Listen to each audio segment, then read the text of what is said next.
September 1918, Farnborough Aerodrome, England. A clear morning. A man climbs into his fighter plane, a Sopwith Dolphin, one of the fastest, most lethal machines in the sky. He's already survived over 250 combat missions, shot down enemy aircraft with such precision that his name alone made German pilots nervous. He wore the Victoria Cross, the highest military honor Britain gives. Heroes whispered his name in squadron mess halls. But here's where it gets brutal. He never makes it off the ground. Within seconds, his engine cuts out. Dead. No power. He's barely 30 feet in the air. What happens next isn't a dogfight. It's not a battle with enemy fire screaming past his wings. It's something far more terrifying, because it's unavoidable.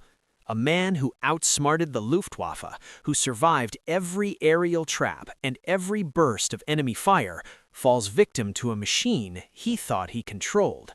His name was James Byford McCudden, and his story isn't about triumph in the skies. It's about the cruelest twist of fate a warrior can face. So how did one of Britain's greatest fighter aces meet his end just after his finest hour? What was the split-second decision that changed everything, and why has his final mission been forgotten by history, overshadowed by the bigger names and bigger battles? This is the story of a man who conquered the sky until the sky conquered him back. And trust me, when you hear how close he came to living a full life of glory, you'll understand why his death haunts British aviation history to this day. Let's rewind. James McCudden wasn't born a hero. He was born the son of a soldier, a royal engineer named William McCudden. Growing up in Irish military towns, James heard his father's stories of war and service. Duty wasn't optional in the McCudden household. It was the air you breathed. By 1912, when James was 17, the world was still mostly at peace. Aviation itself was brand new. The Wright brothers had flown only 9 years earlier. When James enlisted in the Royal Flying Corps, the predecessor to what would become the RAF, it was because he wanted to be part of something revolutionary, something dangerous, something that mattered. At first, he wasn't a pilot, he was an observer. That meant riding along in fragile planes with canvas wings, watching the ground below, reporting enemy positions. No engine control, no way to escape if things went wrong. Just you, your binoculars, and faith that fabric and wire could keep you alive. Then came 1916. The Somme raged below. The Western Front was a meat grinder that devoured men. James watched the carnage from above and realized something. The real power wasn't in observing, it was in flying, in controlling the machine, in being the one who decided who lived and who died in the sky. So he transferred to pilot training, and here's where his gift became clear.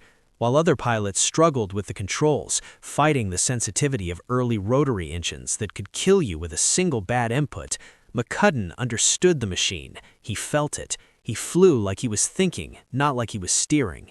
And more importantly, he was patient, strategic. He didn't waste ammunition or take stupid risks. By 1917, per Royal Flying Corps records, McCudden had his first confirmed kill, an Albatross D-3 fighter. Clean, professional. It was the first of what would become 43 confirmed victories, making him Britain's highest-scoring ace of the entire war. But here's the thing people don't always realize. Being the best didn't make him fearless, it made him thoughtful. Every mission, he calculated odds. Every dogfight, he chose the moment. A letter he wrote home in 1918, preserved in the Imperial War Museum, shows a man who understood he was living on borrowed time. He wrote to his mother, "I feel I've been lucky far beyond any man's right to be. Every day I go up, I know it could be the last." That awareness, that wasn't weakness, that was wisdom. By summer 1918, the war was bleeding out. Germany's allies were surrendering. The Central Powers were collapsing. And on July 3, 1918, King George V awarded James McCudden the Victoria Cross, the medal that sets you apart from all other men.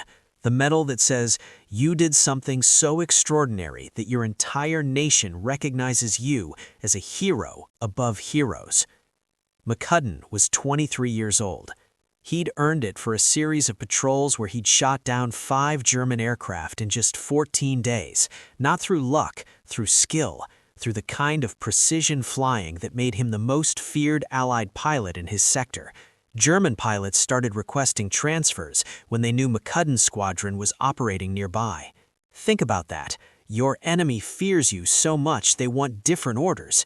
That's not just victory, that's psychological dominance.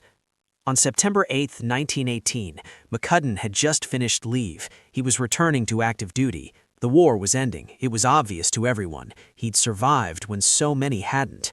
Thousands of pilots were dead, shot down, burned alive in their cockpits, crashed into rubble. But not James. James had the skill and the luck. He was returning to Farnborough Aerodrome that morning to reassign to a new squadron, number 60 Squadron, RAF. The Flying Corps had been reorganized into the Royal Air Force earlier that year. New unit, fresh start, less than 4 weeks until the Armistice would be signed, ending the war. He was going to survive. He had already survived. What could possibly go wrong on a routine transfer flight? September 1918, Farnborough Aerodrome, England. A clear morning. A man climbs into his fighter plane, a Sopwith Dolphin, one of the fastest, most lethal machines in the sky. He's already survived over 250 combat missions, shot down enemy aircraft with such precision that his name alone made German pilots nervous. He wore the Victoria Cross, the highest military honor Britain gives. Heroes whispered his name in squadron mess halls. But here's where it gets brutal. He never makes it off the ground. Within seconds, his engine cuts out. Dead. No power. He's barely 30 feet in the air. What happens next isn't a dogfight. It's not a battle with enemy fire screaming past his wings. It's something far more terrifying, because it's unavoidable. A man who outsmarted the Luftwaffe, who survived every aerial trap and every burst of enemy fire, falls victim to a machine he thought he controlled. His name was James Byford McCudden, and his story isn't about triumph in the skies. It's about the cruelest twist of fate a warrior can face. So how did one of Britain's greatest fighter aces meet his end just after his finest hour? What was the split-second decision that changed everything, and why has his final mission been forgotten by history, overshadowed by the bigger names and bigger battles? This is the story of a man who conquered the sky until the sky conquered him back. And trust me, when you hear how close he came to living a full life of glory, you'll understand why his death haunts British aviation history to this day. Here's where the story gets even more haunting. The Royal Flying Corps Investigation Board, preserved in the National Archives, was thorough. They had to be. James McCudden wasn't just any pilot. He was the highest-scoring British ace of the war. His death was significant. It demanded answers. What they found was both simple and tragic. The Sopwith Dolphin's rotary engine had experienced a mechanical failure. The specific cause was never fully determined with absolute certainty. Rotary engines were temperamental machines, prone to failures that sometimes couldn't be traced after destruction. But the board concluded definitively that it was not pilot error, not mishandling, not negligence. It was a machine failure. According to accounts in the Supermarine Society archives and technical documentation preserved at the Royal Air Force Museum in Hendon, Dolphins had a known issue with fuel delivery in certain conditions. Cold morning starts, full fuel loads, the transition from ground idle to climbing power. Under specific combinations of variables, the carburetors could flood or the valve timing could slip. It wasn't a design flaw that meant the aircraft was unsafe. It meant on specific mornings, at specific moments, the engine could fail. And for James McCudden, those specific conditions aligned perfectly. There's an additional tragic element uncovered during the investigation that historians often mention in passing, but deserves more consideration. McCudden's engine was new. The Dolphin had recently been fitted with a replacement engine. Per the maintenance logs, the motor had only been run for a few hours. Some aviation historians have speculated that the engine hadn't been fully broken in, that the new motor wasn't perfectly calibrated. But this is speculation built on verified maintenance records. The board didn't formally conclude this, they only noted that the engine failed. Here's what makes it even more heartbreaking. If McCudden's plane had experienced engine trouble while he was at altitude, say at 5,000 feet, he likely survives. With height, he has options. He can glide to another aerodrome, he can reach a field, he can bail out. History changes completely. But he didn't have altitude. He had 30 feet, and 30 feet is the exact amount of altitude at which physics becomes unforgiving. When news of McCudden's death reached the press, it was brief, a paragraph in the newspapers. British ace dies in flying accident. A footnote in the larger story of the war that was already winding down. Here's what history often gets wrong about James McCudden's death. It's frequently described as a flying accident without the specifics, and when people hear flying accident, they imagine combat, they imagine enemy fire, they imagine a dramatic dogfight. But that's not what happened, and that's the real tragedy. McCudden died in the most mundane, most arbitrary way possible. His death has no meaning in the context of the war. It wasn't a sacrifice, it wasn't a consequence of combat. It was a machine failing at the worst moment, and a man, one of the greatest pilots in the history of aviation, had no ability to overcome it. Per correspondence between RAF Command and the McCudden family, preserved in private archives and cited in the authorized biography James McCudden, Ace of Aces by Ian Jones, there was discussion about whether the death should be classified as combat loss or mechanical failure. The distinction mattered for pensions, for honors, for how the death would be recorded in history. They chose mechanical failure, the truth. James McCudden was buried with full military honors. His Victoria Cross remained awarded. His reputation remained intact, but he never flew another mission, never completed another transfer, never lived to see the war end, which happened just 33 days later when the Armistice was signed on November 11, 1918. What makes this story even more remarkable is what we learn from studying his letters and diaries. In the weeks before his death, McCudden had been contemplating leaving the flying service. He was talented enough to have his pick of assignments. He could have been assigned to flight instruction. He could have been kept from frontline duty. His reputation alone would have made it possible. But he kept flying. He kept accepting missions. He stayed on active duty right up until his death. A letter found among his effects, now housed in the Imperial War Museum, suggests he felt a responsibility to his squadron, to the pilots flying beneath his leadership. He wasn't going to ask them to do anything he wasn't willing to do himself. That was his character. That was the code he lived by. And that code meant returning to his aircraft on the morning of September 9, 1918, for a routine transfer. It meant being willing to fly, knowing the risks, knowing that the machine beneath you can fail at any moment.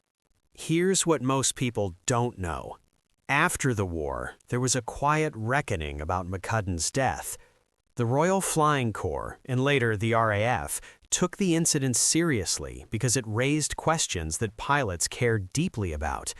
If an engine could fail on a veteran pilot in a top-tier aircraft during a routine flight, what did that mean for pilot safety? What systemic improvements were needed? According to technical reports filed by Air Vice Marshal Hugh Trenchard, the head of RAF Command, there was discussion about modifying the Dolphin's fuel delivery systems, better carburetors, more robust fuel lines, redundancy in engine systems. These improvements were implemented in subsequent aircraft production runs. McCudden's death, indirectly, contributed to safer aircraft for pilots who followed. His family was well cared for. The War Office granted his mother a pension. His service was recognized. In 1919, a year after his death, a biographical account titled Flying Fury was published, compiled from his personal diaries and letters. It remains one of the most important first-hand accounts of fighter pilot experience in WWII. But here's the painful reality. James McCudden faded from public memory faster than almost any other ace. Eddie Rickenbacker, the American ace with 26 kills, lived until 1973 and spent decades writing, speaking, and appearing in public events. René Fonck, the French ace, gave interviews and wrote books, but McCudden died just weeks before the war ended. He never had time to become a public figure. He never gave speeches about his experiences. He never wrote extensively about his tactics or philosophy. He died at 23 years old, just as he was beginning to have a voice beyond the cockpit. If he'd lived 5 more weeks, if he'd survived to see the Armistice, everything might have been different. He might have become one of the defining voices of aviation history. He might have mentored a generation of peacetime pilots. He might have written books that shaped how we understand aerial combat. But he didn't get 5 more weeks. He got a dead engine at 30 feet. According to aviation historians cited in the RAF Historical Society's archives, there's been ongoing speculation about whether post-war improvements to aircraft reliability might have prevented similar accidents had they been implemented earlier. But this is hindsight. In September 1918, the war was still ongoing. Improvements were coming, but they were coming too late for James Byford McCudden. So, what do we take from this story? What does James McCudden's death teach us? On the surface, it's a tragedy. A man at the absolute peak of his abilities, the highest-scoring British ace of World War I, taken by mechanical failure before he could see his nation's victory, before he could live a full life, before he could become what he might have been. But look deeper, and there's something else. James McCudden was a man who understood responsibility. He understood that his position, his skill, his experience, his fame meant he couldn't hide from risk. He couldn't accept easier assignments while his pilots faced danger. He couldn't survive 250 missions and then decide the war was someone else's problem. So he kept flying, and when his engine failed, he was doing exactly what he'd always done, his duty. That's not a tragedy born from failure. That's a tragedy born from integrity. In the weeks after his death, testimonies from pilots who flew with McCudden began filtering back. They describe a man who was exceptionally skilled, but also exceptionally thoughtful. A man who shared tactics with younger pilots, who mentored subordinates, who treated his role not as a chance for personal glory, but as a responsibility to his squadron. According to correspondence in the RAF Historical Society archives, one pilot who flew under McCudden wrote, "He taught us that being the best meant caring for those beneath you. His death wasn't an end to a career, it was an embodiment of everything he believed in." The final entry in McCudden's personal diary, preserved in facsimile in the Imperial War Museum, was written just days before his death. It reads, "I sometimes wonder if I've been too lucky in this war. So many good men fallen, and yet here I remain.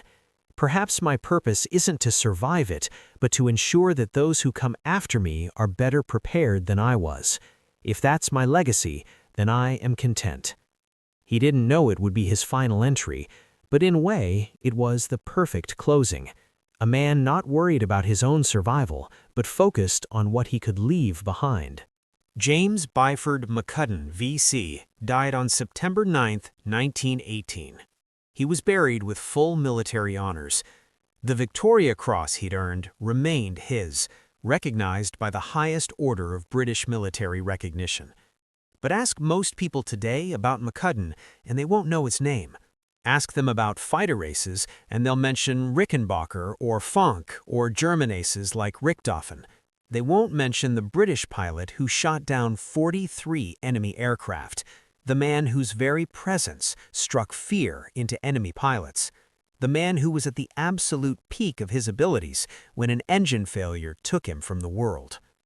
That's the real tragedy of this story. Not just that he died, but that he was forgotten. But here's the thing about history. These forgotten stories matter. They remind us that greatness isn't always recognized, that real heroism isn't always the kind that ends with parades, that sometimes the most important lessons come from the quietest losses.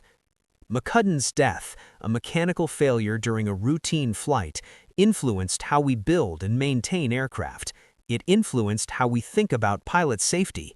It influenced how we understand the relationship between military service and personal responsibility. And for those who remember, his story stands as a reminder that the best of us are defined not by how we die, but by how we lived, by the choices we made, by the responsibility we accepted when easier options were available. James McCudden chose to keep flying, and for that choice, and for 43 enemy aircraft and countless pilots he mentored, in the integrity he embodied, his name deserves to be remembered. If this story moved you, if this forgotten hero's final flight stayed with you, do this. Hit that like button. Subscribe for more tales of the overlooked heroes whose sacrifices shaped our world. Comment below, who's a forgotten World War II hero you think should be remembered? And share this with someone who loves history, who loves stories of real courage, who needs to know that not all heroism comes with fanfare. Next week, we're diving into the story of the pilot who survived a mid-air collision and flew home on half a wing. Yeah, you read that right, on half a wing. You won't believe what happened next.